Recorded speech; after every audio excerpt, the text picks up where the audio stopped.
Di dunia ini, setiap orang punya semacam tumor yang tumbuh di kepala mereka. Dan begitu emosi mereka tidak terkendali, tumor itu akan meledak. Demi bertahan hidup, Cheng Mo menghabiskan seluruh hidupnya untuk menekan setiap gejolak emosi dan menahan kegilaan orang-orang di sekitarnya. Tapi hari ini, semua berubah gara-gara seorang perempuan. Untuk pertama kalinya, dia menyaksikan hasil yang berbeda. Bukannya mati, Direktur Zheng yang kepalanya sudah meledak malah berubah menjadi monster. Dan perempuan itulah yang menyadari hal tersebut. Sosok yang selama ini terlihat paling tenang dan rasional ternyata justru yang paling parah terinfeksi di antara mereka semua. Semuanya berawal saat Cheng Mo berusia 10 tahun. Itulah pertama kalinya dia melihat tumor di kepala ibunya. Awalnya, dia pikir itu hanya halusinasi, efek samping dari kesedihan setelah kehilangan ayahnya. Tapi kemudian, ibunya mulai semakin sering marah-marah dan tumor itu terus membesar, sampai suatu hari meledak. Bertahun-tahun kemudian, barulah Cheng Mo tahu bahwa ini adalah sebuah penyakit, sebuah kondisi yang dikenal sebagai penyakit emosi. Sejak saat itu, dia tidak pernah membiarkan dirinya marah lagi. Namun hari ini, satu kalimat dari perempuan itu menghancurkan kendali dirinya. Karena untuk pertama kalinya, dia mendengar penyebab sebenarnya dari kematian ibunya. Insiden itu terjadi saat pesta perusahaan di Skybound Studios. Direktur Departemen Seni, Zheng Yanfi, tiba-tiba mengamuk hanya karena semangka yang disajikan sudah terpotong dan anggur yang disuguhkan hangat. Dia memaki-maki asistennya, Wu Jingjing, yang langsung membalas dengan ketus. "Ya udah, nggak usah dimakan, ribet banget sih kamu, mati aja sana." Ledakan emosi itu memicu reaksi berantai. "Bisa diam gak Sin? Ini pesta, bukan arena perang." Mencoba menenangkan suasana, Cheng Mo dengan cepat menengahi. "Tenang dulu Direktur Zheng, aku ambilkan minuman dan semangka yang baru. Jingjing, aku minta maaf atas namanya." Tapi tanpa peringatan, Zheng menghantamkan botol anggur ke kepala Cheng Mo. "Apa urusanmu, hah?" Seketika, ruangan menjadi hening senyap. Amarah Zheng langsung mereda dan dia kembali tenang. Direktur Zheng memegangi Cheng Mo sambil meminta maaf berulang kali. Dia baru melepaskannya setelah Cheng Mo dengan tenang berkata, "Sungguh tidak apa-apa, selama semua orang kembali tenang." Tak lama kemudian, pesta kembali ramai seperti semula. Tawa kembali terdengar. Sementara itu, Cheng Mo berdiri di sudut, diam-diam membersihkan darah dari dahinya. Yeli, seorang rekan kerja perempuan yang sering menggodanya, menatapnya tidak percaya. "Cuma gitu doang, kamu biarin aja, kamu ini aneh banget." Dia tersenyum pasrah. "Aku bisa apa? Mungkin cuma aku satu-satunya yang normal di seluruh departemen ini. Lagian, kamu juga lihat kan, alasan sebenarnya mereka semua kehilangan kendali adalah kantung yang tumbuh di kepala mereka." Tepat setelah itu, Direktur Zheng mulai berdebat lagi dengan orang lain, dan kali ini tumor di kepalanya sudah tumbuh jauh lebih besar, nyaris meledak. Cheng Mo menghela napas dan melangkah maju lagi, siap untuk menengahi. Tapi Yeli menghentikannya dengan pengamatan tajam. "Kamu sebenarnya nggak peduli kan mereka hidup atau mati?" Dia berhenti sejenak lalu menjawab datar. "Enggak, tapi kalau ada yang mati, urusannya jadi ribet." Detik berikutnya, tumor Zheng mencapai batasnya. Bukannya mati, dia justru berubah menjadi monster yang mengerikan. Pemandangan itu menghancurkan semua yang Cheng Mo yakini. Pria yang berdebat dengan Direktur Zheng berteriak, "Kamu pikir menggonggong kayak anjing bisa bikin aku takut?" Sebelum dia selesai bicara, bagian atas tubuhnya lenyap. Kekacauan langsung meletus. Jeritan memenuhi udara saat semua orang berebut untuk melarikan diri. Tapi Cheng Mo hanya berdiri membeku, masih mencoba memahami apa yang baru saja dilihatnya. Kenapa Zheng berubah jadi monster? Padahal ibuku langsung mati saat tumornya meledak. Yeli yang melihat Cheng Mo bengong segera menariknya. "Ayo, kita harus pergi. Kamu nggak tahu ya, kalau kantung itu pecah, orang nggak akan mati. Mereka akan jadi monster emosi, makhluk yang sepenuhnya dikendalikan oleh perasaan mereka.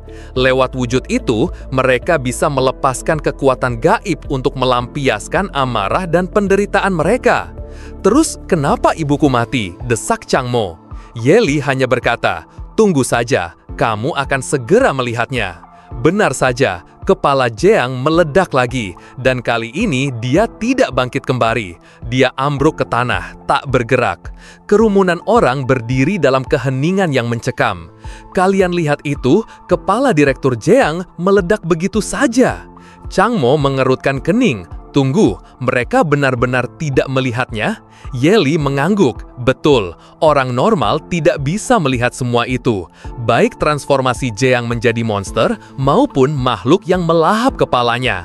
Mereka tidak melihat apa-apa. Dan begitulah cara ibumu benar-benar meninggal. Sama seperti Jeang, ibumu bermutasi menjadi monster emosi hanya untuk dimangsa oleh monster lain. Lebih tepatnya, dia dimakan oleh seseorang yang bisa mengendalikan monster emosi. Makhluk-makhluk ini terhubung secara spiritual dengan tuan mereka. Lacak monsternya, dan kamu akan menemukan dalangnya. Mata Chang Mo terbelalak. Pria yang berdiri di dekat mayat Jeang tampak familiar. Tunggu, bukankah itu Luja, tetangga masa kecilku? Wajah Yeli menjadi gelap. Benar, di permukaan dia sekarang adalah wakil presiden Langsha Internasional. Tapi di balik layar, dia memerintahkan monster emosi untuk memangsa manusia. Seluruh insiden ini diatur olehnya. Dia menyebarkan virus emosional, membuat orang menjadi gila. Dan begitu mereka bermutasi menjadi monster emosi, dia memburu mereka untuk meningkatkan kekuatannya. Sejak kamu melangkah ke pesta ini, kamu sudah masuk ke dalam area perburuannya. Dan berdasarkan informasiku, mangsa pertamanya adalah ibumu. Ibumu kehilangan kendali karena Luja menginfeksinya dengan virus emosional berbasis amarah, lalu membiarkan monster emosinya melahap ibumu. Pria yang menghancurkan keluargamu adalah dia. Namun yang mengejutkan Yeli, Chang Mo tidak meledak marah. Sebaliknya, dia dengan tenang bertanya. Jadi, dia hanya menargetkan orang yang sudah bermutasi menjadi monster emosi. Setelah Yeli mengkonfirmasi, Chang Mo berbalik untuk pergi. Kalau begitu, aku aman. Aku tidak akan pernah terinfeksi karena aku selalu rasional. Yeli berkedip tak percaya. Itu saja, kamu mau pergi begitu saja. Dia membunuh ibumu, kamu tidak akan melakukan apa-apa. Tapi Chang Mo tetap tenang. Menyerang sekarang sama saja bunuh diri. Dan ini semua cuma kata-katamu saja. Wow, kamu tenang banget sampai bikin ngeri. Tapi coba aku tanya, apa yang membuatmu berpikir kalau kamu itu tidak sakit? Chang Mo membeku di tempat. Apa maksudmu? Maksudku, kamulah yang sebenarnya paling parah terinfeksi di antara semuanya. Dan pada saat itu, sebuah tumor raksasa muncul, berdenyat di atas kepala Chang Mo. Saat itu juga, Luja dengan santai berjalan mendekat, menepuk bahu Chang Mo. Hei, Chang kecil, lama tidak bertemu ya. Lihat dirimu, sudah dewasa ya. Chang Mo berbalik dengan tenang. Maaf, Anda salah orang. Luja tertawa. Selalu saja lucu. Ayolah kita ngobrol sebentar. Aku tahu ini mungkin terdengar tidak sopan, tapi bisakah kamu melakukan sesuatu untukku? Boleh aku minta tolong kamu untuk marah? Kata Luja sebelum tiba-tiba menendang perut Chang Mo dengan keras, membuatnya terlempar beberapa meter. Suara itu langsung menarik perhatian karyawan di sekitarnya. Apa-apaan itu? Dia baru saja memukul Chang Mo ya? Aku nggak lihat jelas apa yang terjadi. Serius deh, setelah kejadian Direktur Jiang, orang ini malah bikin drama lagi. Yeli bergegas menghampiri dan membantu Chang Mo berdiri. Kamu tidak apa-apa. Luja mencibir. Cih, tidak ada reaksi. Kamu benar-benar tidak peduli dengan dirimu sendiri ya. Kalau begitu, dengan satu jentikan jari, percikan api mulai muncul di tubuh seorang rekan kerja di dekatnya, dan detik berikutnya, seluruh tubuh orang itu terbakar. Api yang tiba-tiba muncul membuat kerumunan panik. Ada apa ini? Sisi sana juga terbakar. Apa ini kebocoran gas? Luja menyeringai sinis. Aku baru saja membakar rekan kerjamu hidup-hidup. Apa itu membuatmu marah? Bukankah mereka selalu baik padamu? Kenangan tentang rekan-rekannya yang ramah terlintas di benak Chang Mo. Tidak kusangka umurmu baru 18 tahun, masih muda sudah kerja. Mau aku kenalkan dengan seseorang? Adikku masih kuliah loh. Atau, "Hei, kalau kamu tidak keberatan, sama aku juga boleh. Aku cuma setahun lebih tua." Haha, bercanda. Atau jangan-jangan serius. "Cang kecil, nanti kita makan siang bareng ya. Tenang saja, tagihannya sudah aku bayar. Kamu kan baru mulai kerja." Bahkan saat mereka menjadi abu, kenangan terakhir mereka adalah tentang kebaikan Changmo. Satu persatu, mereka semua dilalap api, tidak meninggalkan apapun. Tapi di mata Luja, itu tidak ada bedanya dengan membunuh semut. Mereka semua sudah jadi abu, dan kamu masih belum bereaksi. Kamu benar-benar hebat, tapi jangan coba-coba bohong padaku. Aku bisa melihatnya. Kantung amarahmu sedang membengkak. Tidak perlu buru-buru, santai saja. Lagi pula, aku bahkan belum memberitahumu bahwa akulah yang membunuh ibumu. Mari kita lihat berapa lama kamu bisa terus berpura-pura. Jauh di lubuk hatinya, Changmo selalu tahu bahwa dia tidak setenang kelihatannya. Baik itu saat menghadapi rekan kerjanya yang emosinya tidak stabil, atau orang asing yang mencari gara-gara, dia selalu merasakan dorongan untuk mengamuk, untuk mencabik-cabik mereka. Tapi dia tidak pernah melakukannya, karena dia tahu ledakan emosi mereka tidak disengaja. Rasa bersalah di mata mereka, penyesalan setelah marah, semua itu selalu memicu kenangan masa lalunya. Bayangan ibunya yang menangis dan meminta maaf setelah setiap kali lepas kendali, tenggelam dalam emosi, semua itu hanya berujung pada penyesalan. Itulah mengapa dia terus merantai dirinya sendiri, mengulangi kalimat, "Tetap tenang, tetap rasional." Selalu seperti itu. Tapi sekarang, apalagi alasannya untuk tetap rasional? Kenapa tidak menyerah saja, menjadi monster, mencabik-cabik Luja, dan akhirnya membalaskan dendam ibu dan teman-temannya? Toh dia tidak punya apa-apa lagi untuk dipertaruhkan. Tapi, kenapa? Kenapa dia masih menahan diri? Kenapa dia belum berubah wujud meskipun sudah dikuasai amarah? Mata Yeli terbelalak kaget. "Kamu mau bermutasi? Kalau kamu melakukannya, kamu akan dibunuh. Dan kalau tidak bermutasi, aku akan selamat." Begitu geram Changmo. "Kalau begitu, lebih baik aku sekalian lepas kendali dan mati-matian melawannya." Yeli terdiam, suaranya berat karena penyesalan. "Aku tahu ini sulit diterima, tapi kenyataannya adalah kamu tidak bisa bermutasi, tidak bisa lagi." Luja menoleh tampak kesal. Serius, dia masih bergumam sendiri. Apa yang dia lakukan? Mencoba menenangkan dirinya sendiri? Baiklah, kurasa sudah waktunya aku memberimu pelajaran yang sebenarnya. Tapi kata-kata Yeri barusan memicu sesuatu di benak Changmo. Bergumam sendiri? Tunggu sebentar. Kamu akhirnya sadar juga. Detik berikutnya, wujud Yeli mulai berubah, memudar, ilusinya terurai. "Sejak awal, hanya kamu satu-satunya yang bisa melihatku." Pikiran Changmo berpacu, mencoba memahami segalanya. Tapi sebelum dia bisa bertindak, serangan Luja sudah datang menghantam. Tiba-tiba, Luja membeku, matanya terbelalak kaget saat menatap ke depan. Di dalam benak Changmo, suara Yeli menggema. "Alasan kenapa kamu tidak bisa berubah wujud sebelumnya adalah karena saat kamu melihatku, kamu sudah terinfeksi olehku, dan kamu menjadi monster emosi rasionalitas." Rahang Luja jatuh saking kagetnya melihat apa yang berdiri di hadapannya, sesosok makhluk yang terikat rantai tebal dengan kekosongan hitam pekat di tempat yang seharusnya menjadi wajahnya. Apaan makhluk itu? Bahkan Changmo sendiri ikut tertegun. Makhluk itu adalah monster emosinya. Tunggu, rasionalitas dihitung sebagai emosi? Dan kalau aku sudah berubah sejak lama, kenapa aku baru bisa melihatnya sekarang? Dan perempuan ini, aku kira dia hanya rekan kerja biasa, tapi dialah yang menginfeksiku, yang menyebabkan perubahan ini. Siapa dia sebenarnya? Seolah membaca pikirannya, Yeli berkata lembut, "Aku tahu kamu punya banyak pertanyaan, tapi sekarang tidak ada waktu untuk menjawab semuanya. Cukup tahu ini saja, rasionalitas adalah emosi yang paling unik. Emosi ini punya kekuatan untuk menekan semua emosi lain, termasuk amarah Luja. Dan soal kenapa kamu tidak bisa melihat monster emosimu sendiri sebelumnya, sederhana saja tambahnya. Di dunia ini, kamu hanya bisa melihat apa yang kamu sadari. Ketenangan Luja mulai retak. Tidak, ini gawat. Monsternya tidak menempel padanya, tapi berdiri jauh di belakang.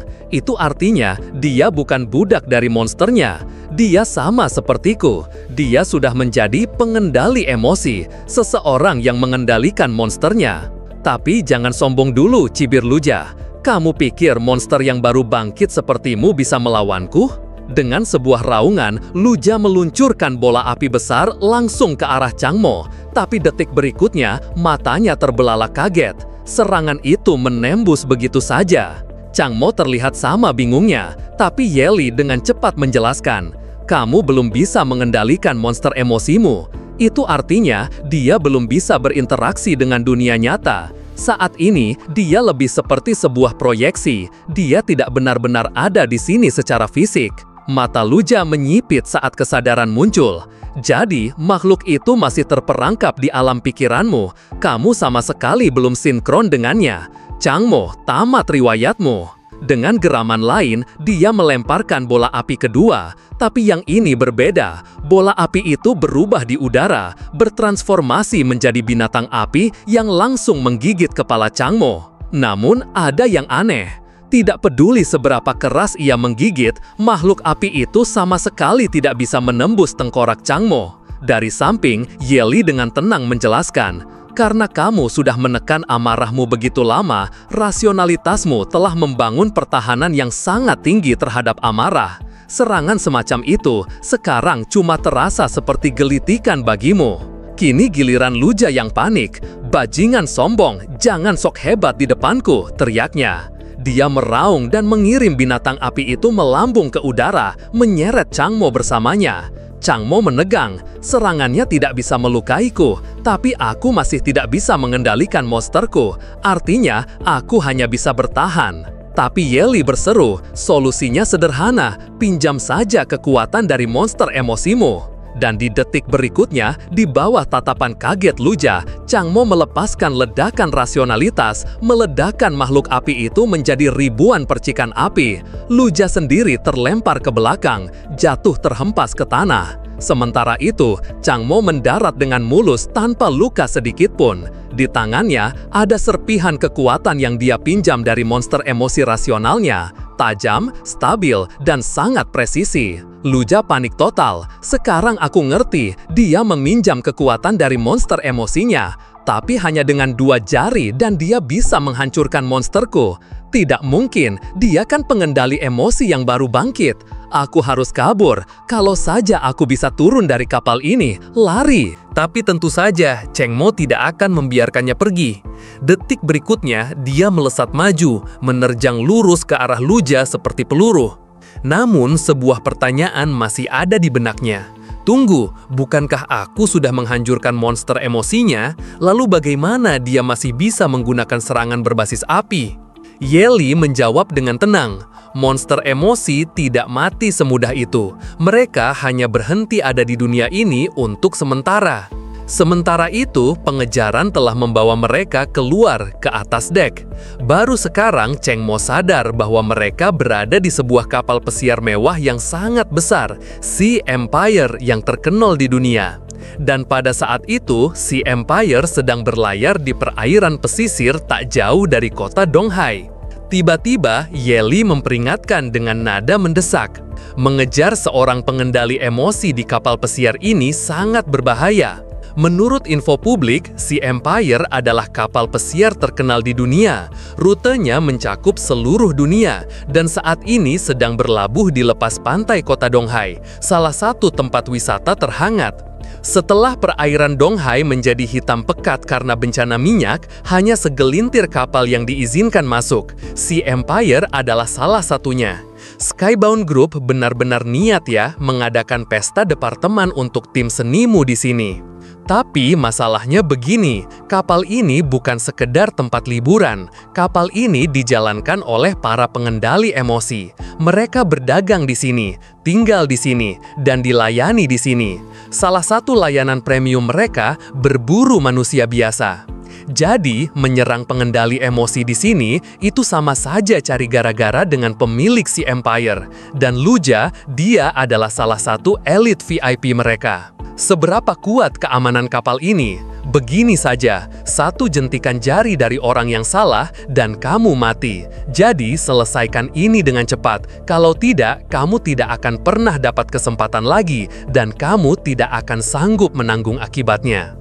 Mendengar itu, mata Cheng Mo menajam. Dia melesat maju seperti peluru, meluncur ke arah Luja dengan seluruh kekuatannya. Sementara itu, di dalam ruang VIP Sea Empire, beberapa tamu sedang mengagumi sebuah karya seni mengerikan yang seluruhnya terbuat dari tulang belulang seorang gadis muda. Victor Lee dari konsorsium Wild Frontier berdiri dengan bangga. Izinkan aku memperkenalkan karya ini, Gadis Sedih. Setelah kematiannya, kulitnya dikupas menampakkan kerangka yang ironisnya terlihat seperti sedang tertawa. Perpaduan kontras antara kematian dan kegembiraan memberinya dampak visual yang luar biasa, tambahnya sambil menyeringai. Tapi inilah bagian spesialnya. Ini bukan replika, ini adalah gadis sungguhan dan bukan sembarang orang. Dia adalah putri seorang perdana menteri. Hari ini, aku persembahkan hadiah ini kepada Sea Empire. Terima kasih telah memfasilitasi kemitraan kita yang paling menjanjikan. Kapten Lu Yang merespons dengan sopan. Kelompok Anda baru saja mengamankan pasar Stalik dan sudah mengirimkan putri Perdana Menteri. Kejam tapi mengesankan. Anna Chris dari klub survival Ugly Duckling menghisap rokoknya perlahan. Aku dengar Perdana Menteri itu tidak mau bekerja sama, tapi aku harus akui, ini hukuman yang kreatif. Nona Song Hye, putri kedua dari keluarga Song yang berkuasa dari Dacia, mengangguk kagum. Terserah apa kata orang, tapi ini baru selera yang sesungguhnya. Bisa menjadi karya seni sekaliber ini, gadis itu seharusnya merasa terhormat. Xiao Yan, uskup dari sekte Black Chain di Donghai, terkekeh. Aku jadi penasaran, kalian sudah mengincar Dacia ya? Victor Lee mengangkat bahu. Itulah bisnis, berevolusi atau mati. Dengan persaingan yang semakin memanas, kita harus menyerang lebih awal. Soal Dacia, aku akan mengandalkan kerjasama kalian. Tiba-tiba, sebuah suara memotong. Tuan-tuan, Luja sudah membunuh direktur dari Skybound Group, tapi ada sedikit masalah. Dia terlalu sombong dan mencoba memburu target keduanya, tapi mangsa itu malah bermutasi dan sekarang sedang menghajar Luja sampai setengah mati. Nona Song Hye mencibir, sampah tidak berguna. Kalau saja dia tidak terikat dengan sosok terhormat itu, apa kalian pikir pecundang sepertinya diizinkan berburu bebas di kapal ini? Victor Lee mengangkat alis. Sosok terhormat yang terus kalian sebutkan ini sebenarnya siapa? Song Hye menjawab dengan dingin, demi kelancaran kerjasama, aku sarankan jangan banyak tanya. Kapten Lu Yang menimpali, bisa mengalahkan Luja tepat setelah berubah wujud, itu bakat yang luar biasa. Baiklah, jangan biarkan Luja mati dulu. Dia hanya pion, meskipun dia tidak tahu apa-apa. Tapi, kita harus menunjukkan rasa hormat pada sosok itu. Juga, kunci seluruh dek, jangan biarkan pengendali emosi lain mendekat. Biarkan saja orang-orang biasa lari jika mereka mau. Untuk yang menyerang Luja, tidak ada latar belakang yang diketahui, habisi dia. Kembali ke dek, Luja sudah nyaris tidak bisa bernapas, berlumuran darah, babak belur, dan hampir tidak sadarkan diri. Tepat saat Chang Mo bersiap untuk memberikan pukulan terakhir, Luja berteriak panik. Kamu gila, kamu benar-benar akan membunuhku di sini, di kapal ini. Melihat Chang Mo tidak mundur, Luja semakin panik. Tunggu, aku salah, aku minta maaf, ampuni aku, dan aku akan melakukan apapun yang kamu mau. Tapi langkah Chang Mo tidak goyah, matanya seseding baja. Luja menjerit, ibumu, aku tahu siapa yang sebenarnya membunuh ibumu. Kalau kamu membunuhku, kamu tidak akan pernah tahu kebenarannya. Dia pikir itu akan cukup untuk menghentikan Chang Mo. Dia bahkan sempat merasa lega, sampai dalam sekejap mata, cakar Chang Mo merobek lengannya. Setelah melampiaskan amarahnya, Chang Mo menggeram. "Bukannya kamu yang membunuh ibuku?" Bukan seperti yang kamu pikirkan," teriak Luja. "Dulu, waktu kamu tinggal di Jalan Tua, ada seorang pengendali emosi yang tinggal di sana. Dia menyebarkan penyakit emosi secara diam-diam, lalu memburu monster emosi yang baru bangkit. Aku terinfeksi olehnya. Begitulah caraku menjadi salah satu dari mereka. Tapi dia tidak membunuhku. Dia membantuku menstabilkan diri dan menjadikanku pelayannya. Dia memaksaku untuk menginfeksi orang lain, mendorong mereka untuk berubah wujud, lalu membunuh mereka. Dia memanen energi emosi mereka untuk membuat dirinya lebih kuat." Mata Cheng Mo menyipit. Lalu, siapa dia? Dan di mana dia sekarang? Luja tiba-tiba tertawa terbahak-bahak. "Hahaha, dia adalah seseorang yang tak tersentuh sekarang. Kalau dia tahu kamu membunuhku, kamu juga akan mati. Dia adalah..." Tapi tepat sebelum nama itu keluar dari bibirnya, Luja membeku. Wajahnya berubah menjadi sangat ketakutan. "Tidak, aku tidak bisa. Kalau aku mengatakannya, pria itu, dia tidak akan pernah membiarkanku hidup." Cheng Mo sudah muak. Dengan tatapan dingin, dia mengangkat cakarnya, siap untuk menghabisi Luja sekali dan untuk selamanya. Tapi tepat saat serangannya akan mendarat, sesosok figur muncul dari udara tipis, seorang kepala pelayan berpakaian sangat rapi. Bibirnya bergerak lembut. "Aku perintahkan jantungmu untuk berhenti berdetak." Detik berikutnya, jantung Cheng Mo berhenti, terkunci oleh kekuatan tak terlihat. Tubuhnya menegang, lalu jatuh seperti batu kedek, tak bernyawa. Kepala pelayan itu dengan tenang menyesuaikan sarung tangannya, lalu menoleh ke Luja dan membungkuk sedikit. "Maaf Tuan, saya datang terlambat." Menyadari kepala pelayan itu ada di pihaknya, kepercayaan diri Luja langsung kembali. Dia menginjak kepala Cheng Mo dan mencibir. "Kenapa, hah? Bukannya tadi kamu sok jagoan? Ayo, bunuh aku sekarang." Tapi baru saja kata-kata itu keluar dari mulutnya, tubuh Cheng Mo bergerak. Dalam sekejap, dia melesat berdiri, membuat Luja menjerit dan bergegas bersembunyi di belakang kepala pelayan dengan panik. Kepala pelayan itu mengerutkan kening, tampak jelas kebingungan. "Kenapa kamu masih hidup?" Cheng Mo sama bingungnya. "Apa yang baru saja terjadi padaku?" Berkat penjelasan Ye Li, dia akhirnya mengerti. Kepala pelayan itu telah menggunakan kekuatan dari monster emosi tipe kesombongan, memberikan perintah langsung ke jantungnya, berhenti berdetak.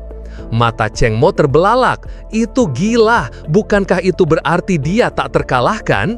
Ye Li mengangguk. "Monster emosinya 2 tingkat di atas levelmu. Kamu sama sekali tidak punya cara untuk menolak perintahnya. Kalau saja tipe emosimu bukan rasionalitas yang secara alami menahan emosi lain, kamu pasti sudah mati sekarang. Pria itu adalah lawan yang sama sekali tidak bisa kamu kalahkan saat ini." Chang Mo mengerutkan kening. "Lalu kenapa aku tidak bisa melihat monster emosinya?" Ye Li menjawab, "Alasannya sama seperti kenapa kamu tidak bisa melihat monstermu sendiri sebelumnya. Monster miliknya berada jauh di dalam alam pikiran, tempat di mana monster emosi sebagian besar bersemayam. Monstermu selama ini berada di dekat perbatasan antara alam pikiran, makanya Luja bisa melihatnya.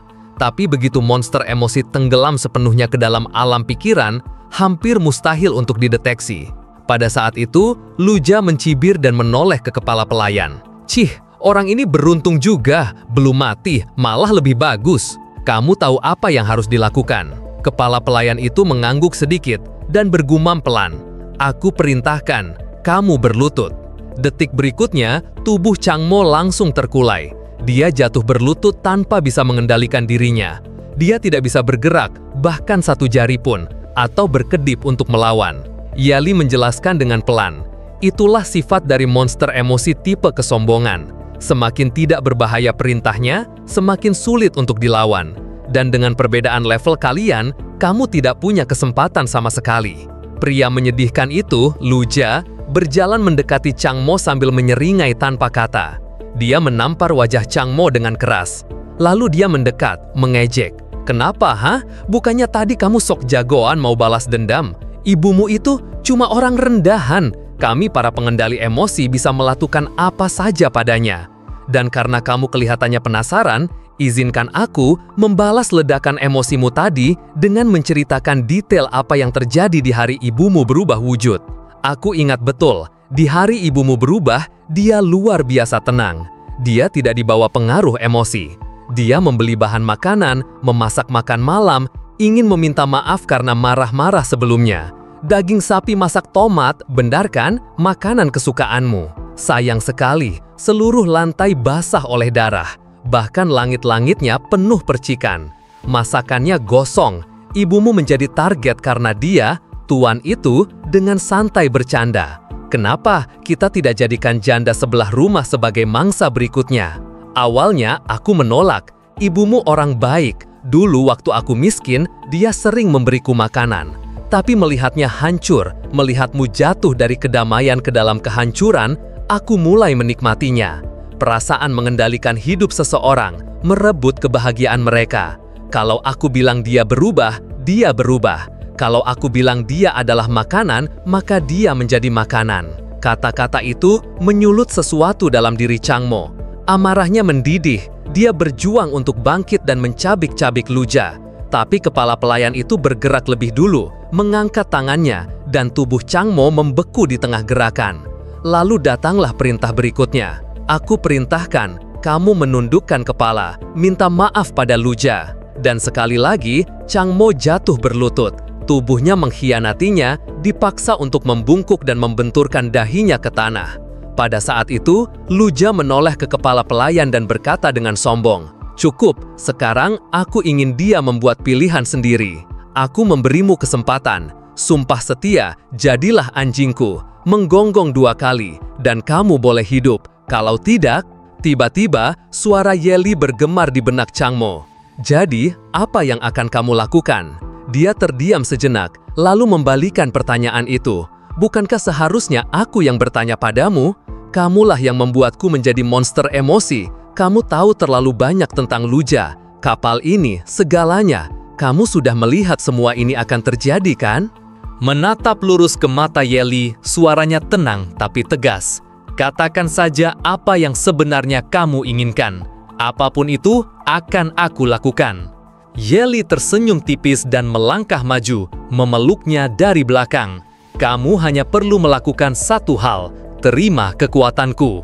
Dalam sekejap mata, Luja yang sombong dan mengejek itu terlempar melintasi dek, diterbangkan oleh gelombang kekuatan mengerikan yang meletus dari Changmo. Sebuah formasi kristal berkilauan di atas kepalanya, sesuatu yang benar-benar baru, sesuatu di luar emosi. Luja dan kepala pelayan itu sama-sama membeku, mengira Changmo akhirnya kehilangan kendali. Tapi yang tidak mereka ketahui adalah kesadaran Changmo telah turun ke alam kehampaan murni. Sedih, senang, kaget, semangat, tidak ada lagi yang tersisa. Semua emosi hilang. Yang ada hanyalah perhitungan yang dingin dan sempurna. Kantung emosinya muncul di hadapannya, padat, fisik, dan utuh. Tapi kemudian kantung itu hancur berkeping-keping, tersebar di kegelapan. Dan dari pecahan-pecahan itu muncul kenangan, saat-saat hangat dan damai bersama ibunya. Lalu rasa sakit, pemakaman ayahnya, peti mati yang diturunkan ke liang lahat. Amukan ibunya, teriakannya, amarahnya, piring-piring yang pecah, lalu permintaan maaf, air matanya saat dia memeluknya sambil berbisik bahwa dia menyesal. Lalu mayatnya, dingin, tak bernyawa, dan di sampingnya monster itu, Luja, menyeringai seperti dewa. Tapi kenangan itu tidak menghancurkannya, tidak, kenangan itu menempanya kembali. Di ruang hampa itu, Changmo berevolusi, dia menjadi sesuatu yang sama sekali baru. Menatap bayangannya di kehampaan, Changmo hampir tidak mengenali dirinya sendiri. Versi dirinya ini terasa asing, namun terasa benar. Suara Yeli bergemar di benaknya. tenang dan penuh pengertian. Bagus, kantung emosimu menyimpan cukup banyak amarah untuk menjadi jangkar bagimu. Itulah satu-satunya alasan kamu bisa mempertahankan identitasmu saat menerima kekuatanku. Ingat ini, ketika saatnya tiba, kamu harus melepaskan rasionalitasmu. Itulah satu-satunya cara untuk menggunakan kekuatan rasional.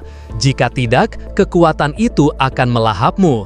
Kamu akan menjadi monster yang dikuasai oleh logika itu sendiri. Sekarang, pergilah dan nikmati balas dendamu. Saat kata-katanya memudar, formasi kristal di kepala Changmo meledak. Pecahan cahaya menghujani sekeliling seperti bintang jatuh. Lalu muncul api biru yang bergelombang dari tubuhnya hingga akhirnya menyusut ke dalam, terkonsentrasi menjadi aura padat yang membuat udara bergetar. Melihat energinya tiba-tiba lenyap, Luja tertawa terbahak-bahak. Itu saja, persiapan sebesar itu dan hasilnya cuma kentut biru doang, mengecewakan sekali.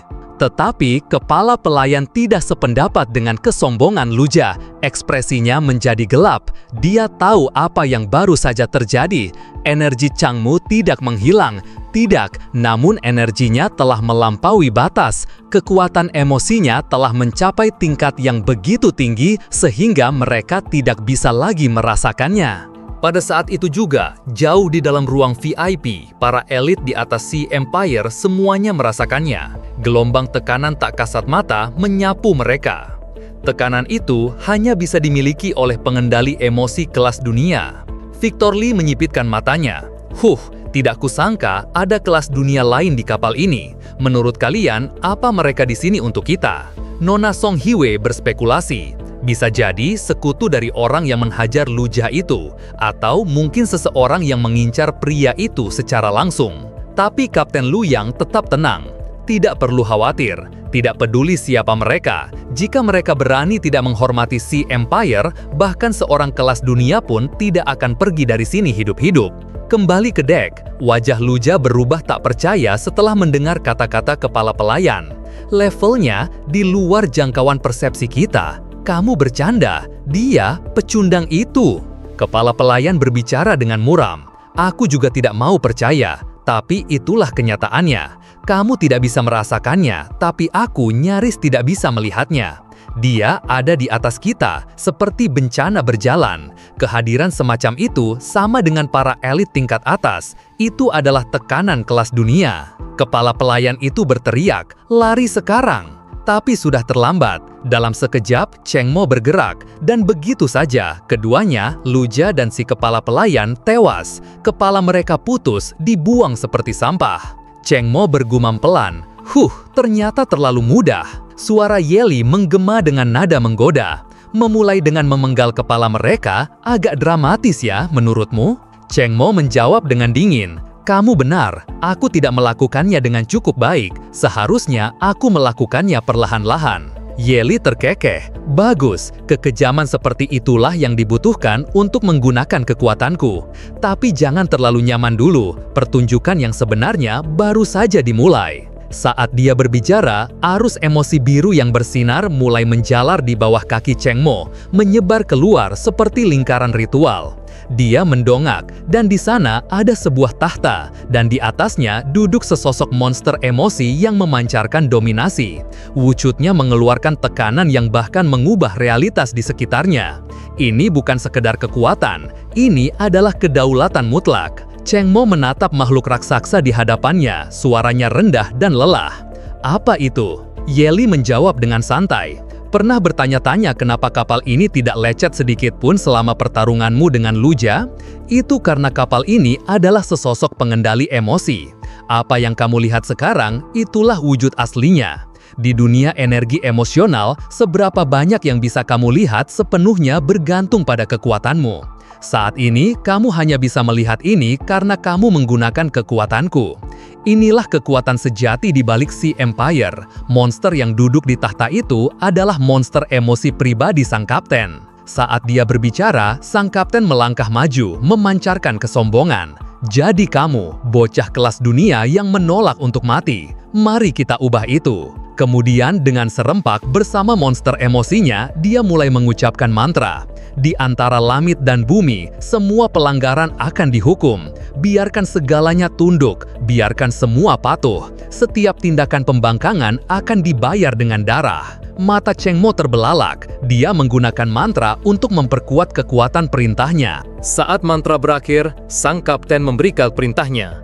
Atas titahku, padatkan ruang di sekitar penyusup ini. Seketika, sebuah bola energi emas raksasa membanting dan menutup di sekitar Chang Mo dan monster emosinya, menyegal mereka di dalam seperti penjara suci. Tapi itu belum berakhir. Sang kapten melanjutkan mantranya. Dengan pedang emas, biarlah pengadilan dijatuhkan. Atas titahku, di dalam area ini, semua energi emosional akan dibagi dua. Kerumunan pedang energi emas menghujani, menusuk ke arah Chang Mo dan monster emosi rasionalitasnya seperti sebuah eksekusi suci. Dengan seringai, sang kapten akhirnya angkat bicara. Menyedihkan. Para elit di ruang VIP mengangguk setuju. Cepat sekali.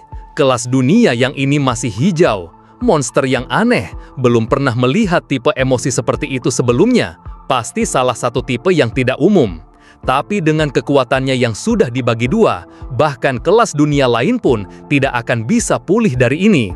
Tinggal menunggu waktu sebelum kapten memerintahkan penangkapannya. Tapi baru saja kata-kata itu keluar dari mulut mereka, suara retakan tajam bergema di udara.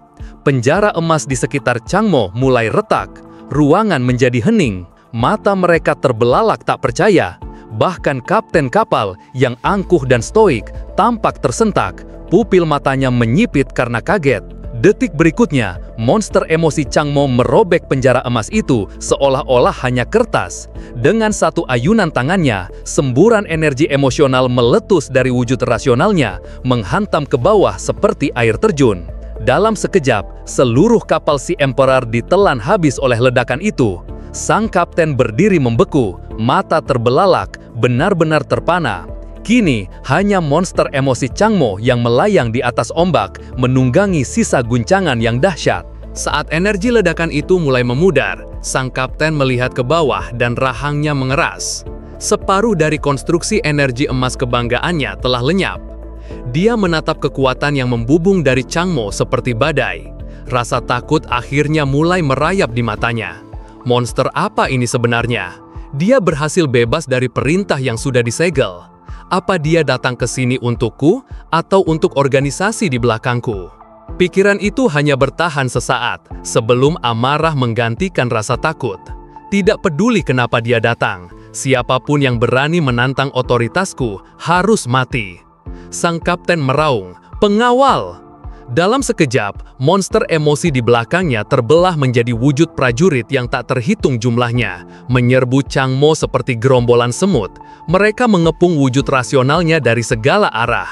Tapi tidak peduli berapa banyak yang datang, monster emosi Chang Mo menebas mereka satu persatu. Setiap tebasan adalah pembunuhan instan. Sang kapten yang mulai panik berteriak lagi, "Hentikan dia!" Tiba-tiba, tubuh Chang Mo membeku di udara. Sama seperti perintah si kepala pelayan sebelumnya, dia benar-benar lumpuh. Sebelum dia bisa melepaskan diri, puluhan tombak menembus tubuhnya dengan kekuatan brutal. Tapi serangan semakam itu nyaris tidak menggoresnya. Dengan raungan marah, Chang Mo melepaskan serangan dahsyat. Pasukan prajurit itu hancur berkeping-keping seperti kaca pecah, dilenyapkan oleh satu pukulan. Sementara itu, monster emosi Chang Mo telah membantai raksasa emas milik kapten, melangkah maju dengan pedang perunggu berlumuran darah, semakin mendekati sang kapten. Kapten panik dan buru-buru mengucapkan perintah, "Berhenti!" Tapi sudah terlambat. Pedang raksasa itu menghantamnya dengan keras, membuatnya jatuh terhempas dari langit dengan sangat memalukan. Begitu dia menyentuh tanah, Chang Mo melesat masuk seperti kilat. Namun sang kapten, seorang petarung kelas dunia, pulih dalam sekejap dan kembali tenang. Dengan tatapan dingin, dia memanggil monster emosinya sekali lagi dan meluncurkannya lurus ke arah Chang Mo. Tanpa gentar, Chang Mo menyuruh monster emosi rasionalnya untuk mencegah serangan itu. Strateginya jelas, biarkan monsternya menahan monster kapten, sementara dia fokus untuk mengalahkan kaptennya sendiri. 2,5 menit kemudian, monster mereka terkunci dalam pertempuran sengit, tapi Changmo jelas berada di pihak yang kalah. Pada saat yang sama, Changmo sendiri mulai kehabisan tenaga, napasnya mulai tersengal-sengal. Kapten yang berpengalaman itu langsung menyadari kelemahan Changmo. Seringai licik muncul di bibirnya.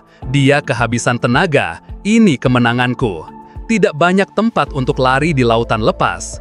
Jika aku bisa menangkapnya hidup-hidup dan mengungkap kebenaran tentang monster emosinya, itu akan menjadi kemenangan besar bagi seluruh organisasi. Tepat pada saat itu, suara Yeli terdengar di samping Changmo. Kabar buruk, kekuatanku hampir habis. Apa? Changmo panik. Apa yang kita lakukan sekarang? Apalagi, kita lari. Sebelum dia bisa protes, rantai yang terhubung ke monster emosi rasionalnya menariknya ke belakang. Dia berbalik dan kabur. Pada titik ini, hanya ada satu pilihan tersisa, melompat ke laut. Sang kapten berteriak tak percaya. Orang ini gila, dia menuju ke arah sana. Saat Changmo terjun lebih dalam ke lautan, wajah asli dunia mulai terungkap. Apa yang disebut laut dalam yang tercemar minyak sama sekali bukan polusi. Itu adalah lapisan kulit dari monster laut raksasa. Saat Changmo menoleh ke arah kota, hatinya mencelos. Apa yang dulunya kota yang familiar, kini telah menjadi sarang monster. Umat manusia selama ini hidup berdampingan dengan monster tanpa menyadarinya. Baru sekarang Changmo benar-benar mengerti. Dulu dia berpikir semua orang di sekitarnya hanya sakit, tapi dia salah. Bukan hanya orang-orangnya. Lautan, daratan, langit, bahkan kota-kota, semuanya sakit. Sang kapten menyadari sesuatu yang aneh. Apa-apaan ini? Matanya berdarah. Tunggu, sekarang aku mengerti, gumannya. Kenyataan itu terlalu berat untuknya. Kekuatan itu hanya pinjaman. Levelnya sendiri tidak cukup tinggi untuk menanganinya.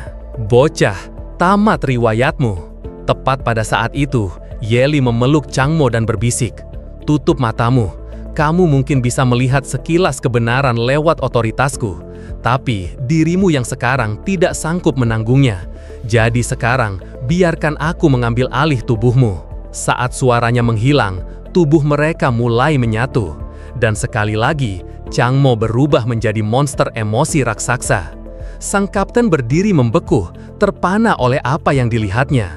Changmo sekarang memerintahkan makhluk raksasa untuk menyerangnya. The Black Sea. Dia bisa mengendalikan Black Sea? Itu tidak mungkin. Sang kapten tergagap tak percaya. Tapi sebelum dia bisa bereaksi, boom! Wujud monster yang lahir dari Black Sea jatuh menghantam, menabrak makhluk emosi sang kapten dengan kekuatan yang mengguncang bumi. Dalam sekejap mata, Changmo telah dengan selamat terdampar di pantai. "Kamu tidak apa-apa?" tanya Yeli lembut. "Ya," jawabnya sambil mengangguk. Tiba-tiba, sebuah fenomena aneh terjadi. Sepasang kacamata muncul dari udara tipis dan mendarat di wajahnya. Changmo tertegun. "Apa-apaan ini? Kenapa kacamata ini tiba-tiba muncul?" Yeli menjelaskan dengan tenang. "Itu adalah alam bawah sadarmu yang bekerja. Kacamata itu melambangkan rasionalitasmu. Begitu emosimu tenang, bagian rasional dari dirimu mengambil alih lagi. Saat itulah kacamata itu kembali." Sambil menarik nafas dalam-dalam, Changmo bertanya, "Donghai, kota Donghai, dan benda di langit itu, sebenarnya apa yang terjadi dengan dunia ini?" "Dunia ini sudah berubah tanpa bisa dikenali lagi," kata Yeli dengan tatapan muram. "Levelmu saja yang terlalu rendah untuk menyadarinya. Berita mengklaim Donghai tercemar oleh minyak. Kenyataannya, kontaminasi itu berasal dari para pengendali emosi. Bertahun-tahun yang lalu, pertempuran dahsyat terjadi. Seorang pengendali emosi kelas dunia tipe depresi mengamuk. Tubuhnya berubah menjadi cairan hitam kental, menelan armada pesawat, kapal induk, dan kapal perang. Wajah yang kamu lihat itu adalah wujud aslinya." Soal kota Donghai, belakangan ini seluruh wilayah dikuasai oleh monster emosi. Itu bukan hal yang aneh. Kapal yang kamu naiki tadi, dan bahkan makhluk emosimu sendiri, semuanya sama saja. Dan untuk benda di langit itu, kalau aku tidak salah, itu adalah... Anehnya, Changmo tidak bisa mendengar sisanya. Apa? Apa yang kamu katakan? Ye Li tampak bingung. Kamu tidak bisa mendengarnya. Itu membuktikannya. Apapun benda itu, jiwamu yang sekarang tidak diciptakan untuk bisa memahaminya. Jika kamu mencoba memaksakannya, pikiranmu akan hancur. Chang Mo bergumam pada dirinya sendiri. Jadi, ini kebenaran di balik penyakit emosi. Penyakit yang disebut-sebut itu hanyalah puncak gunung es. Suara Ye Li melembut. Aku memang menyelamatkanmu, ya, tapi aku juga menunjukkan kepadamu kebenaran dunia ini. Untuk semut kecil sepertimu, mati dalam ketidaktahuan mungkin akan lebih baik. Karena mulai sekarang, kedamaian bukan lagi pilihan. Pertempuran dan kekacauan akan mengikutimu kemanapun. Dia ragu sejenak, lalu bertanya pelan, "Akulah yang menarikmu ke dalam badai ini. Apa kamu membencikanku?" Chang Mo tersenyum tipis. Tidak, sebenarnya aku berterima kasih. Aku tahu kamu punya agendamu sendiri, tapi aku belum pernah merasa sehidup ini sebelumnya. Rasanya seperti aku terlahir kembali. Jadi, katakan padaku, siapa kamu sebenarnya dan apa yang sebenarnya kamu inginkan dariku? Aku hanyalah jiwa yang mengembara, katanya lembut. Selama bertahun-tahun aku melayang di kota ini. Tidak ada yang bisa melihatku, tidak ada yang pernah berbicara denganku. Seiring rasionalitasku memudar, begitu pula kekuatan dan ingatanku. Aku bahkan tidak bisa mengingat siapa aku sebenarnya. Hanya namaku yang tersisa. Aku seperti api yang sekarat tanpa bahan bakar, ditakdirkan untuk lenyap, sampai aku bertemu denganmu. Hari itu, kamu menabrakku di jalan dan berkata, "Permisi, aku akan terlambat." Kamulah satu-satunya yang pernah berbicara denganku, satu-satunya yang bisa menyentuhku, satu-satunya yang mampu membawa esensi rasionalku. Jika aku adalah api yang sekarat, maka kamulah tungku yang membuatku terus menyala. Denganmu, aku bisa mempertahankan diriku. Aku bisa ada. Itulah sebabnya aku mendekatimu. Kenapa aku berpura-pura menjadi rekan kerjamu? Kenapa aku membantu menyelidiki kematian ibumu? Kenapa aku berjuang dengan sekuat tenaga untuk melindungimu di Sea Emperor? Aku akan membantumu mendapatkan semua yang kamu inginkan. Kekayaan, kekuasaan, status, apapun yang kamu mau, akan aku wujudkan. Tapi sebagai imbalannya, kamu harus menjadi lebih kuat. Cukup kuat untuk menghadapi kebenaran di langit. Cukup kuat untuk mengungkap apa yang ada di baliknya. Karena bagian terpenting dari diriku ada di atas sana. Mari kita mulai dari awal. Namaku Ye Li, dan hari ini juga menandai kelahiran kembali Chang Mo. Ini adalah kelahiran kembali kita. Adegan beralih. Dua sosok berdiri di atas kayak yang ramping, menatap sisa-sisa Sea Emperor yang hanyut di lautan lepas. Perempuan itu bertanya, "Apa kamu sudah tahu siapa orang itu?" Pria itu mengangguk. Ternyata cukup mudah. Nama Chang Mo, 18 tahun, bekerja di Departemen Seni Grup Tinggi di kota Donghai. Ibunya meninggal saat dia berusia 10 tahun, kemungkinan dibunuh oleh Luja. Menurut catatan medis tahunan perusahaannya, dia hanyalah orang biasa, sampai bulan Maret ini. Perempuan itu, yang ternyata adalah nona kedua dari keluarga Song, menyipitkan matanya. Tidak mungkin, jika dia melawan si Emperor, setidaknya dia level kelas dunia. Tidak ada yang bisa sekuat itu hanya dalam beberapa bulan. Kekuatannya mungkin pinjaman. Selama pertarungan dengan kapten, matanya mulai berdarah. Mungkin setelah melihat sekilas benda di langit itu.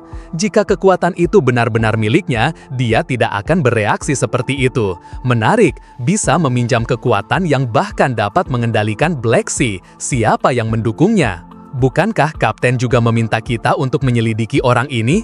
Kalau begitu, kita tunda saja laporannya. Lagi pula, aku belum kelas dunia, dan begadang itu buruk untuk kulitku.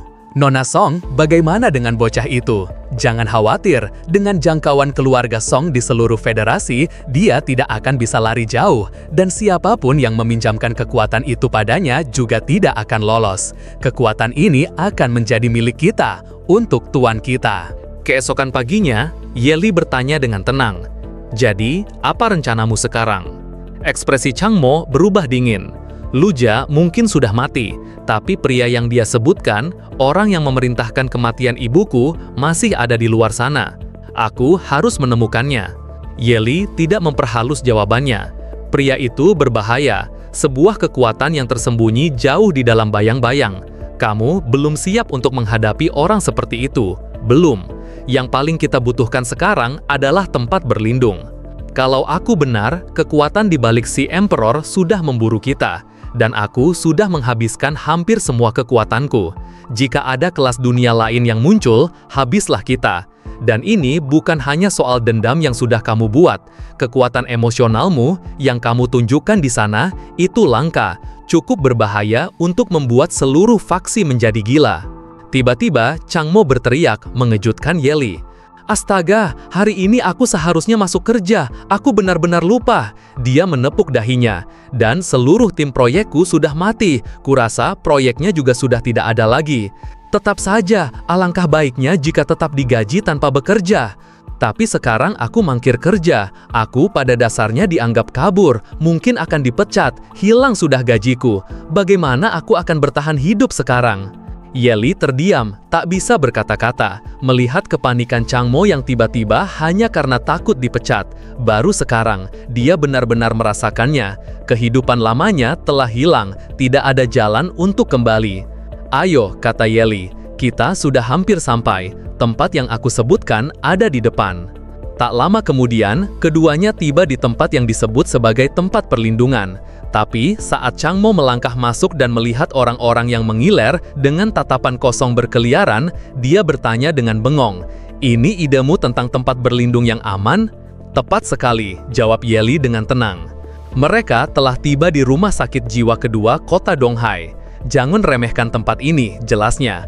Mungkin letaknya terpencil, tapi ini adalah fasilitas resmi pemerintah yang khusus untuk merawat gangguan emosi. Dan ingat, Donghai berada di bawah yurisdiksi Daxia. Pemerintah Daxia adalah kekuatan terkuat di sini. Orang-orang sepertimu yang bisa mengendalikan monster emosi bisa saja direkrut oleh pemerintah itu sendiri. Selain itu, ada sesuatu yang istimewa tentang tempat ini. Sayang sekali kamu belum bisa melihatnya. Changmo mengangkat alis. Sesuatu yang istimewa? Ingat monster emosi raksasa yang kamu lihat saat meminjam kekuatanku? Salah satunya ditempatkan di sini. Dia menjaga tempat ini. Setelah itu, Changmo pergi ke meja depan, membayar biaya dan diambilkan darahnya. Perawat memberinya papan klip dan berkata, "Silahkan tunggu sebentar, hasil Anda akan segera keluar." Saat Changmo menunggu di lobi rumah sakit, matanya mengamati sekeliling. Tidak heran, tempat ini khusus merawat gangguan emosi. Tidak ada perawat yang punya kantung emosi di kepala mereka. Bahkan sebagian besar pasien juga tidak punya. Itu langka. Kemudian tatapannya beralih ke pria yang duduk di sebelahnya. Kecuali orang ini, tapi kantung di kepalanya terlihat berbeda dari yang pernah kulihat sebelumnya. Merasakan kebingungannya, Ye Li mendekat dan berkata dengan tenang, "Kamu telah melalui transformasi sejati. Semakin kamu memahami dirimu sendiri, semakin kuat kamu, dan semakin banyak bentuk emosi yang bisa kamu rasakan. Dulu, kamu hanya bisa melihat kantung amarah. Sekarang, kamu mulai bisa merasakan tipe lain juga." Dia menunjuk pria di samping mereka. Yang itu terinfeksi virus kebahagiaan. Itu menyebabkan orang yang terinfeksi tersenyum tak terkendali. Tidak peduli apa yang terjadi, mereka hanya merasa bahagia. Changmo mengangguk, perlahan mulai memahami. Segalanya akhirnya mulai sedikit lebih masuk akal. Tiba-tiba, suara seorang gadis datang dari belakang. "Changmo, hai, kamu di sini untuk periksa juga?" Changmo mengangguk. "Ya, kenapa?" Gadis itu melambaikan tangannya. "Nggak ada apa-apa, kamu kelihatannya normal banget." Changmo terkekeh. "Bukankah kamu sendiri juga terlihat normal?" Dia memutar matanya. "Tentu saja aku normal. Orang tuaku yang memaksaku datang. Dengan semua wabah penyakit emosi belakangan ini, mereka panik dan menyuruhku periksa. Mereka bahkan mengancam akan membuang seluruh koleksiku kalau aku tidak datang. Tahu nggak, aku cari info soal rumah sakit jiwa kedua kota Donghai ini di internet. Semua orang menyebutnya rumah sakit nomor 2. Tempat ini khusus untuk pasien jiwa yang sangat serius. Kudengar dibagi menjadi area A dan area B. Yang di area A sudah benar-benar tidak stabil. Di area B jauh lebih menakutkan. Isinya orang-orang gila total. Orang-orang yang sangat berbahaya sampai harus dirantai." Changmo tampak bingung. Apa bedanya antara area A dan area B? Ye Li menjelaskan, Kalau aku tidak salah, area A untuk mereka yang terinfeksi, tapi belum sepenuhnya berubah wujud. Area B untuk mereka yang telah berubah, para pengendali emosi yang sebenarnya. Chang Mo bertanya pada gadis itu, "Lalu kenapa kamu datang ke sini?" Dia menjawab dengan percaya diri, "Karena jika rumah sakit kedua menolakku, orang tuaku akan berhenti ngomel. Rumah sakit pertama mungkin masih mau menerimaku, tapi yang kedua ini berurusan dengan calon pembunuh. Tidak mungkin mereka mau menerima orang normal sepertiku." Tak lama kemudian, hasil tes keluar. Seorang perawat berteriak sambil memeriksa nama. "Jen Kuan, Li Gudan, hasil kalian sudah siap. Kalian disarankan untuk pindah ke rumah sakit jiwa pertama kota Donghai. Wong Bin, resepmu sudah siap. Jangan lupa minum obat tepat waktu." Gadis itu terus mengobrol dengan Chang Mo. "Lihat kan, bahkan pasien lain yang kelihatannya baik-baik saja, rumah sakit ini tidak mau menerima mereka. Kita terlalu normal, mereka mungkin hanya akan menyuruh kita pulang." Tepat pada saat itu, perawat memanggil, "Chang Mo, Zhang Jiaqi, ikut aku untuk melengkapi dokumen rawat inap." Mendengar nama mereka, Chang Mo dan gadis itu berbeku. Zhang Jiaqi berteriak, "Tunggu, apa? Kenapa kita dirawat?" Dalam perjalanan ke meja depan, perawat muda, Suster Zhou Yang, tersenyum dan berkata, "Sudah lama sekali tidak ada pasien yang datang secara sukarela ke rumah sakit kedua. Kalian berdua cerdas, memilih tempat ini adalah keputusan yang brilian.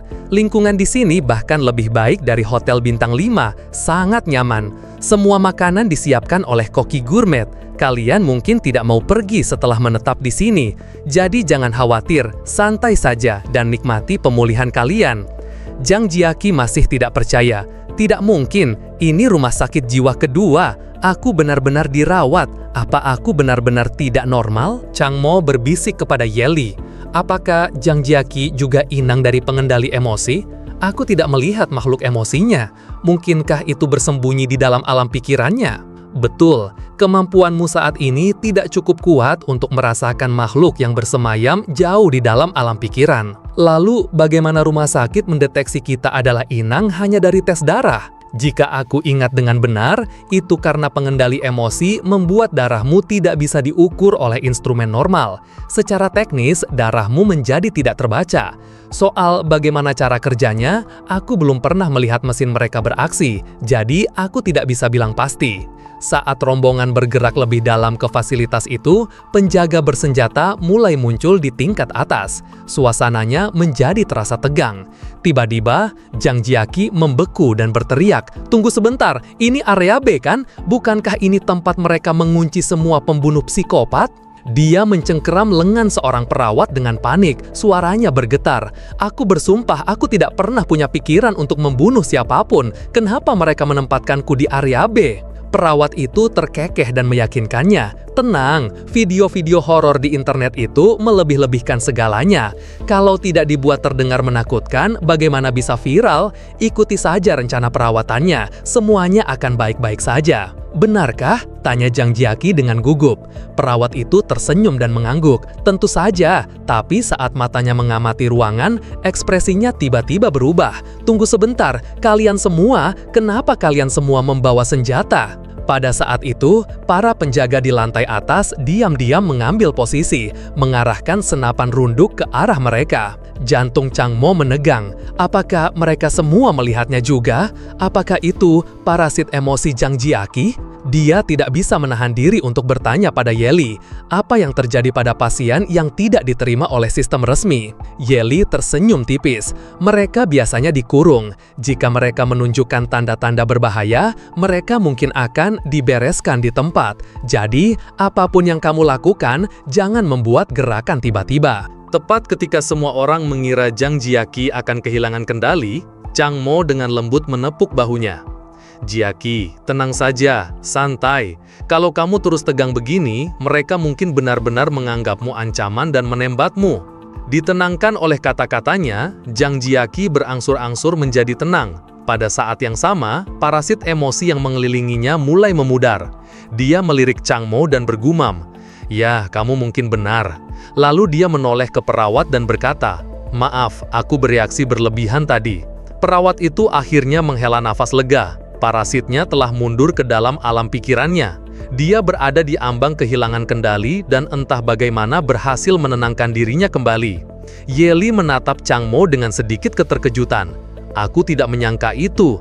Dia orang asing, tapi kamu masih cukup peduli untuk menenangkannya dengan kekuatan rasionalmu. Chang Mo menjawab dengan tenang. Aku hanya ingin terlihat sedikit berbelas kasih. Jika aku hanya berdiri di sana dengan dingin saat dia akan ditembak, bukankah itu akan membuatku terlihat tidak punya hati? Tidak mungkin pihak berwenang mau merekrut parasit tanpa emosi seperti itu.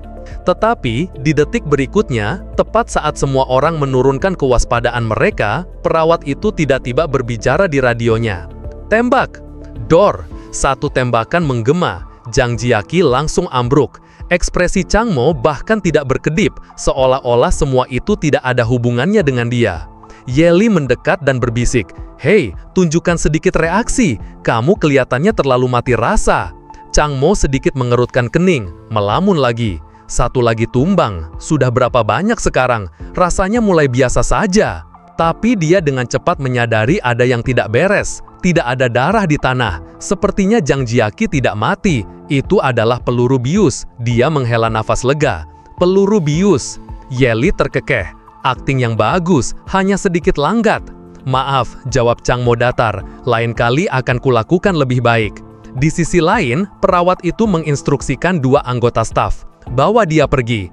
Pengendali emosi tak dikenal, kondisi tidak stabil, perlakukan sebagai penahanan beresiko tinggi. Terima kasih atas bantuannya. Chang Mo mengerutkan kening. Beresiko tinggi, apa artinya itu baginya? Perawat itu tersenyum manis. Itu hanya berarti kita perlu mengawasinya sedikit lebih dekat. Kamu tidak takut tadi kan? Kamu kelihatannya sangat tenang. Bagaimana kalau aku melakukan penilaian cepat untukmu juga? Hanya beberapa pertanyaan. Penilaian? Chang Mo mengangkat alis. Tentu, silahkan. Kamu datang ke sini sendirian untuk pemeriksaan. Itu cukup langka, tanya perawat itu. Bisakah kamu memberitahuku apa yang membuatmu mengunjungi fasilitas kejiwaan? Ya, jawab Chang Mo dengan sungguh-sungguh. Awalnya aku mulai melihat hal-hal yang tidak bisa dilihat orang lain, kantong-kantong di kepala orang dan monster-monster. Lalu aku mulai merasakan semacam kekuatan, sesuatu yang tidak terlihat oleh orang lain. Dia mengangkat tangannya dan menunjuk ke telapak tangannya. Aku pikir ini mungkin halusinasi, jadi aku datang untuk memeriksanya. Benda di tangan ini, bisakah Anda melihatnya? Perawat itu berbeku di tempat, matanya terbelalak saat menatap telapak tangan Chang Mo. Wah, ini tidak terduga. Aku harus segera melaporkan ini. Tanpa ragu, dia diam-diam melangkah mundur dan berbicara di radionya lagi. Tembak! Dor! Satu tembakan terdengar. Chang Mo jatuh ke tanah. Perawat itu akhirnya menghela nafas panjang. Ada apa hari ini? Dua tipe pengendali emosi tak dikenal dalam satu hari. Bikin takut setengah mati. Tembakan bagus, Pak Li. Tepat sasaran. Seseorang di dekatnya terkekeh. Kerja bagus semuanya. Tapi hey, kenapa kita menembak orang terakhir juga? Dia kelihatannya normal-normal saja. Perawat itu menggelengkan kepala. Justru yang seperti itu yang paling menakutkan. Aku sudah meninjau rekaman CCTV rumah sakit sebelumnya. Dia menyembunyikannya dengan baik, tapi bahasa tubuhnya yang halus membongkarnya. Bahasa tubuh macam apa? Dia berbicara dengan seseorang yang tidak terlihat. Itu gejala klasik gangguan identitas disosiatif. Kepribadian yang dia tunjukkan sekarang kelihatannya jinak, tapi yang satunya mungkin sangat berbahaya. Dan kekuatan emosinya tidak seperti apapun yang pernah kita lihat. Yang lebih parah, saat dia menggunakan kekuatan itu, tidak ada monster emosi yang muncul. Itu artinya dia sudah belajar mengendalikannya. Seorang pasien disosiatif dengan kendali penuh atas kekuatan emosional tak dikenal jauh lebih berbahaya daripada gadis itu. Kita harus melumpuhkannya segera. Perawat itu menghela napas. Baiklah, panggil seseorang untuk membawanya pergi. Tetapi sebelum dia selesai, Chang Mo tiba-tiba melompat dari tanah. Perawat itu terkesiap kaget. Apa? Bagaimana kamu masih sadar?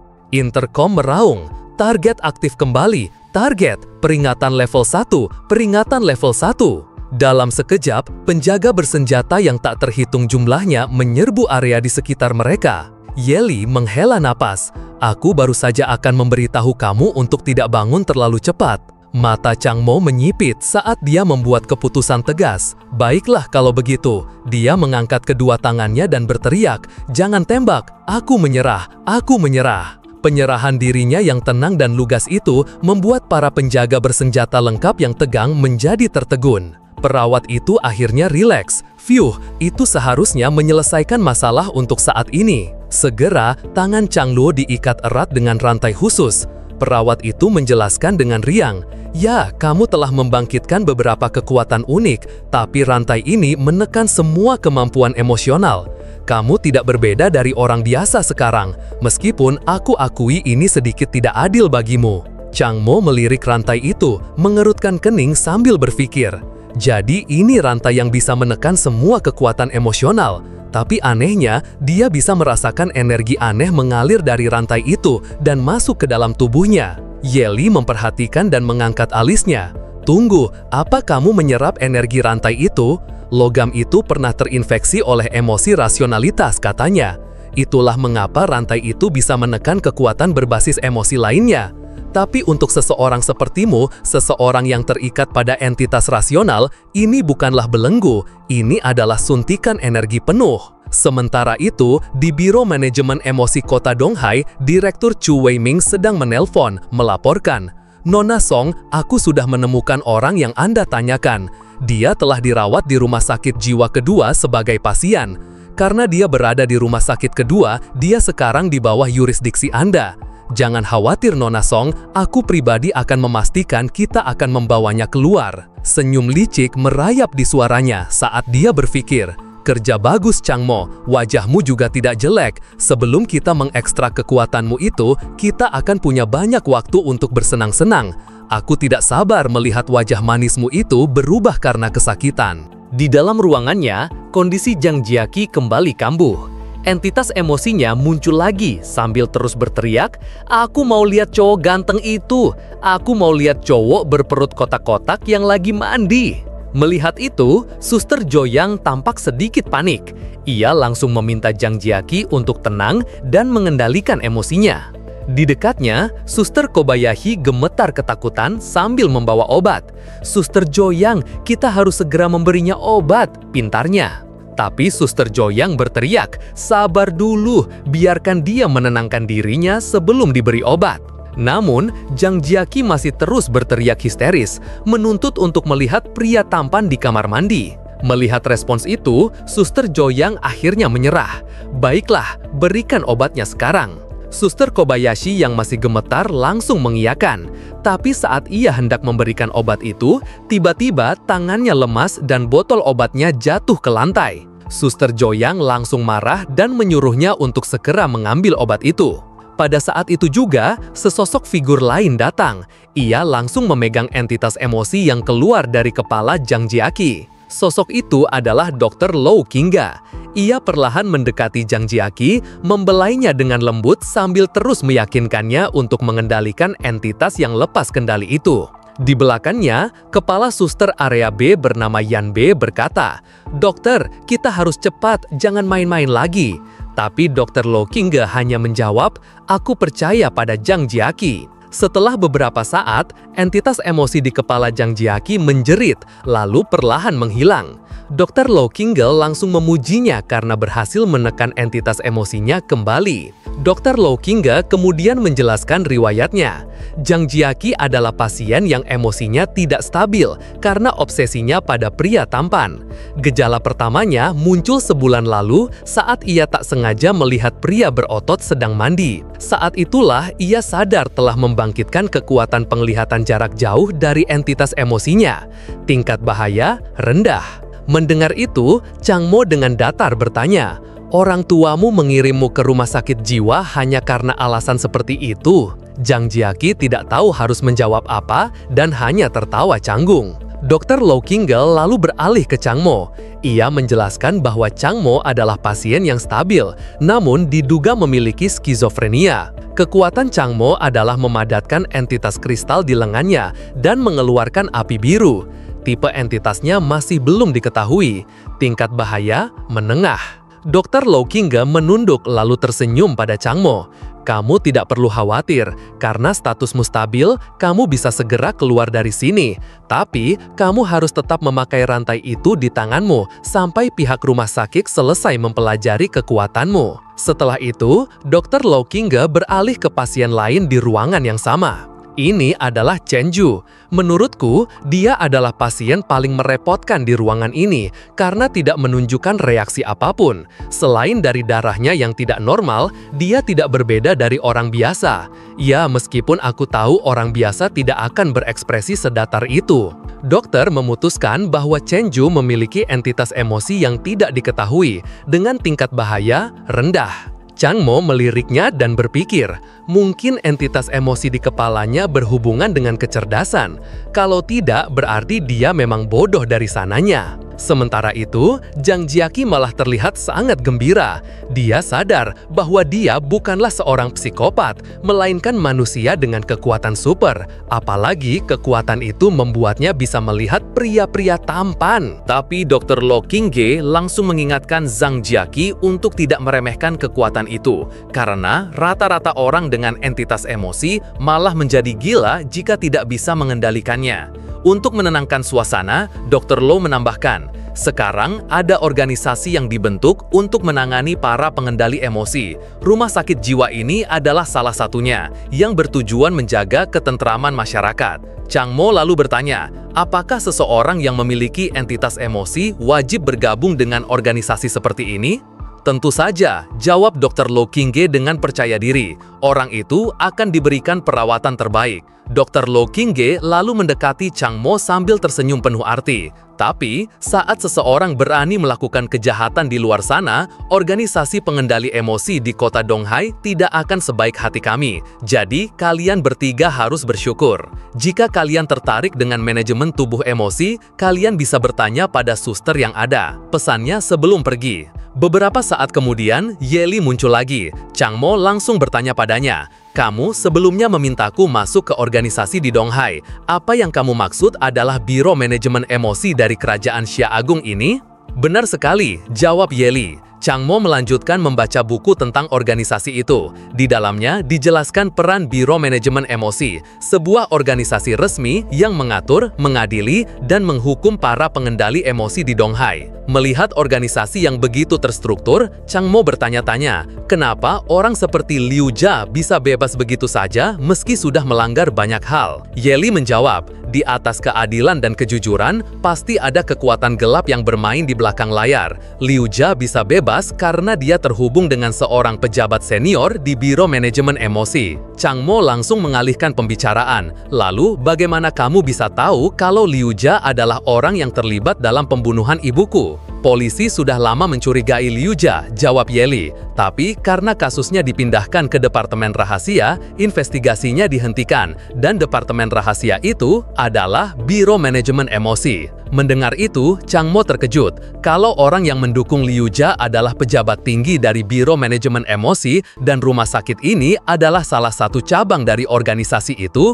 bukankah itu artinya kita sama saja masuk ke dalam markas musuh? Yeli sendiri tampak bingung, yang membuat Changmo semakin heran. Bagaimana bisa sosok yang menyuruhnya datang ke sini malah tidak tahu soal ini? Tapi Yeli malah terlihat santai. Sambil tersenyum, ia berkata, aku lupa ingatan sebelum bertemu denganmu. Jadi, kupikir tidak ada salahnya bertaruh dengan mengambil risiko di tempat ini. Kenapa tidak? Changmo hanya terdiam. Yeli meyakinkannya, sudah terlanjur masuk ke sini, jadi terima saja takdirmu. Fokus saja menyerap kekuatan dari rantai itu daripada memikirkan yang lain. Di tempat yang berbeda, Dr. Lokinge sedang menyeduhkan minuman panas untuk direktur rumah sakit. Sang direktur sedikit mencium aroma minuman itu, tapi kemudian langsung membanting cangkirnya ke lantai hingga hancur berkeping-keping. Dr. Lokinge gemetar dan langsung bertanya, "Direktur, ada apa?" Sang direktur menatapnya dengan angkuh. "Kamu tanya ada apa?" Dia lalu melemparkan sebuah laporan ke arah Dr. Lokinge sambil teriak, "Lihat sendiri apa yang sudah kalian lakukan." Di luar ruangan, dua suster sedang menguping. Mereka heran kenapa sang direktur selalu marah-marah setiap kali Dr. Lokinge memberikan laporan. Salah satu suster berbisik bahwa dulu ada dekan yang menangani direktur, tapi karena dekan itu ditekan oleh atasan, sekarang malah Dr. Low yang jadi sasaran amarahnya.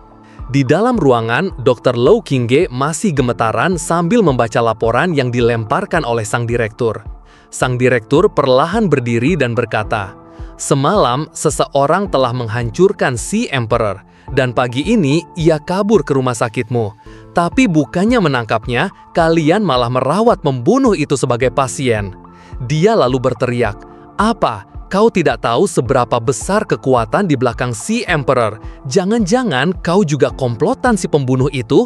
Dia menatap Dr. Lau dengan sombong dan menuntut, "Serahkan pembunuh itu padaku. Jika tidak, kau akan menanggung akibatnya." Dr. Lau Qingge terdiam. Gemetarannya berhenti, suasana menjadi hening. Dalam hatinya, sang direktur berpikir bahwa Dr. Lau sudah berhenti gemetar karena terlalu takut. Tapi tiba-tiba, setetes cairan merah jatuh dari bahunya. Ia langsung mencoba mengusap cairan itu, tapi saat diusap, tidak ada apapun di sana. Ia berpikir itu hanya imajinasinya. Tapi kemudian, cairan merah itu menetes deras dari atas ke seluruh tubuhnya. Saat ia lihat lagi, cairan itu sekali lagi menghilang. Ia melihat sekeliling, mencoba mencari tahu apa yang sebenarnya terjadi. Tapi pada saat itu juga, seluruh ruangan tiba-tiba berubah menjadi merah. Dari sudut ke sudut, hanya ada darah yang mengalir deras dari langit-langit, dan seketika seluruh ruangan seperti dibanjiri oleh darah. Di tengah lautan merah itu, Dr. Lau Qingge perlahan berdiri, sementara tubuh sang direktur seolah-olah akan ditelan habis oleh banjir darah yang mengelilinginya. Dengan perlahan, Dr. Lau Qingge berkata, "Aku gemetar bukan karena takut padamu, atau mungkin aku memang takut." Matanya berubah menjadi merah darah saat ia melanjutkan, "Aku tidak takut padamu, aku takut tidak bisa mengendalikan diri untuk tidak membunuhmu."